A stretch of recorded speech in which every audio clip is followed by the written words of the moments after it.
Tariff की खींचतान ने भारत और अमेरिका के रिश्तों को कई दशक पीछे धकेल दिया है और इसकी शुरुआत हुई है एक फोन कॉल से। ये कॉल प्रधानमंत्री नरेंद्र मोदी और अमेरिकी राष्ट्रपति डोनाल्ड ट्रंप के बीच हुई थी। न्यूयॉर्क टाइम्स के सूत्रों के हवाले से उस बातचीत का ब्यौरा छापा गया है। 17 जून को हुई फोन कॉल के दौरान ट्रंप ने दावा किया कि भारत पाकिस्तान सीज फायर उन्हीं की वजह से संभव हुआ। मोदी ने इस दावे को सख्ती से खारिज कर दिया और कहा कि यह फैसला भारत और पाकिस्तान ने सीधे सीधे आपसी बातचीत से किया है। अमेरिका का इसमें कोई हाथ नहीं। ट्रंप का दावा और मोदी का जवाब। ट्रंप बार बार ये कहते रहे हैं कि उन्होंने भारत पाकिस्तान तनाव खत्म कराया और पाकिस्तान उन्हें नोबेल शांति पुरस्कार के लिए नामित करने वाला है।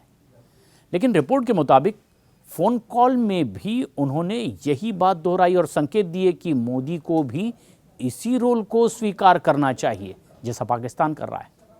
मोदी ने तुरंत जवाब दिया कि यह सीज फायर भारत और पाकिस्तान का आपसी निर्णय था, इसमें अमेरिका का कोई योगदान नहीं रहा। ऐसे में दिल्ली में ट्रंप के इस बयान पर काफी नाराजगी देखी गई और विदेश मंत्रालय ने यह साफ कर दिया कि भारत किसी तीसरे देश की मध्यस्थता स्वीकार नहीं करता।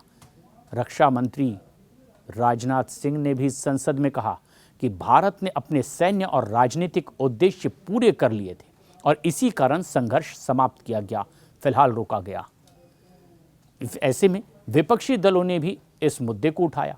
कांग्रेस नेता मणिकम टैगोर ने कहा कि प्रधानमंत्री को अमेरिका के ऐसे दावों पर तुरंत सार्वजनिक तौर पर प्रतिक्रिया देनी चाहिए थी।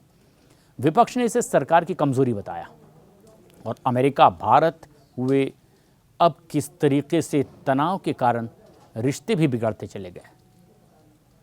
समीकरण मोदी और ट्रंप की बातचीत के बाद दोनों देशों के बीच जो व्यापार बातचीत चल रही थी, इस पर भी असर पड़ा और समीकरण बिगड़ने लगे। टैरिफ और मार्केट एक्सचेंज जैसे मुद्दों पर बातचीत पहले ही तनावपूर्ण थी और अब सीज फायर को लेकर के सामने आया इस विवाद ने रिश्तों में और खटास पैदा कर दी है। पीएम मोदी चीन में है और यहाँ उनकी मुलाकात शी जिनपिंग से हो रही है, व्लादिमीर पुतिन से हो रही है और पुतिन को दिसंबर में भारत का दौरा भी करना है।